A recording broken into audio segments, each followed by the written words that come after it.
మీకు చూపించే ప్లాట్ వచ్చేసి ఇల్లందు రోడ్లో పాండురంగపురం బ్యాక్ సైడ్ అండి. ఇది టువర్డ్స్ ఇల్లందు వెళ్తుంటే మనకి లెఫ్ట్ సైడ్ వస్తుంది. బల్లపల్లి సెంటర్ నుంచి లెఫ్ట్ సైడ్ రామాలయం రోడ్ ఉంది కదా, ఆ రోడ్లో. సో ఇది మెయిన్ రోడ్ నుంచి వచ్చేసి ఎగ్జాక్ట్లీ కిలోమీటర్ ఉంటుందండి ప్లాట్ వరకు. సో ఇళ్ళకు కూడా దగ్గరే ఉంటుంది ఇది. ఇది ప్లాట్ వచ్చేసి కార్నర్ ప్లాట్ అండి. సౌత్ వెస్ట్ కార్నరు, పడమర దక్షిణం. 200 గజాలండి. ఇది 36 ఫేసింగ్, 50 లోతు. సో ఇది కనిపించే గోడ ఉంది కదా, అది డిటీసీపీ లేఅవుట్, దాని దగ్గరలోనే ఉంటుంది. ఇవి 30 ఫీట్ రోడ్సే అండి, 30 ఫీట్ రోడ్స్కి ఉంటుంది.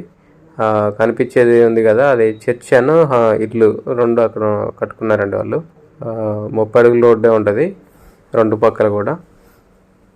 సో ఇది రేట్ వచ్చేసి మనకి 13,000 చెప్తున్నారండి. ఫిక్స్డ్ ఏం కాదు, నెగోషియబులే, కూర్చుంటే తగ్గిద్ది. సో ఇట్లా ఎర్రమట్టి